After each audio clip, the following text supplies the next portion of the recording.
Mate, what was better for you that series? Your fourth innings century to win the Boxing Day Test, or the soaring catch at the Wacker to dismiss Tim Bresnan, which I'm told was later reenacted with beer in hand after winning the series?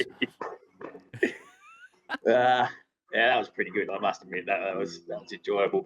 I remember that after that we went to Warnings Villa at the casino as well. Remember, Hads, and we had an absolute stormer there.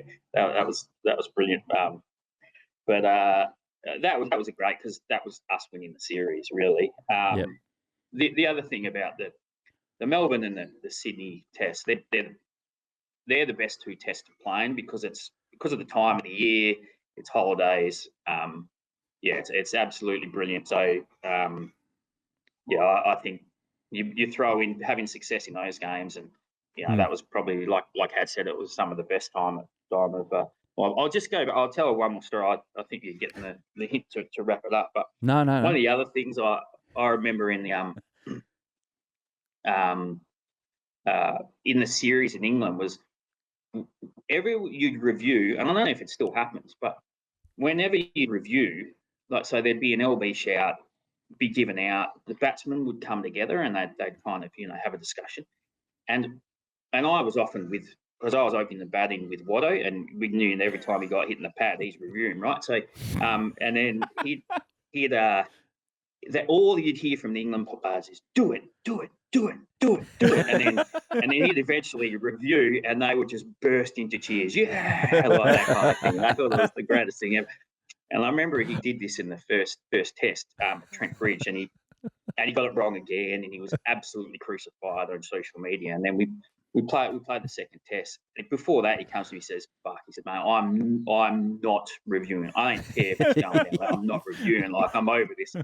I was like, "Yeah, smart thinking, mate. About time," kind of thing. Anyway, played at the Lords, where they got 300 odd. We're number 40, I think, or number 30 odd, and I think it was Bresnan, like, nipped one down slow and hit him kind of in front, and anyway, given out, and he's gone head down. He has to walk past me to go to the pavilion, and he kind of gets there, and I'm like, "What are you going to review?" And he looks up, he goes, "No, mate, that's palm." I said, "Mate, no, I reckon that's hit you outside the line." He goes, "No, mate, that's out." I said, "Mate, I'm telling you that's hit you outside the line." He goes, "Really?" I said, "Yes, it's definitely hit you outside the line." And he goes, "Well, you better be sure." I said, "Yeah, I am, mate." So we reviewed, and sure enough, all the England guys, that kind of thing. Anyway, red, absolutely plumb. See you later. I got absolutely smashed on social media. All my fault. The poor bastard. We're going to give him the right of reply eventually. Because even still, when there's a bad review, you see it on social media, it's, he's done a Watto there. The poor guy, it just follows him everywhere. But it came back to haunt me, because that LB that I followed shortly after, Swan bowled the full toss, went above the sight screen, all the crowd there. I'm colourblind. I didn't really see it. Tried to hit it over mid-wicket, and hit me in the box. And I remember I was back with Uzi, and this time I had to walk the other way to go, like, Uzi, do you think I should review?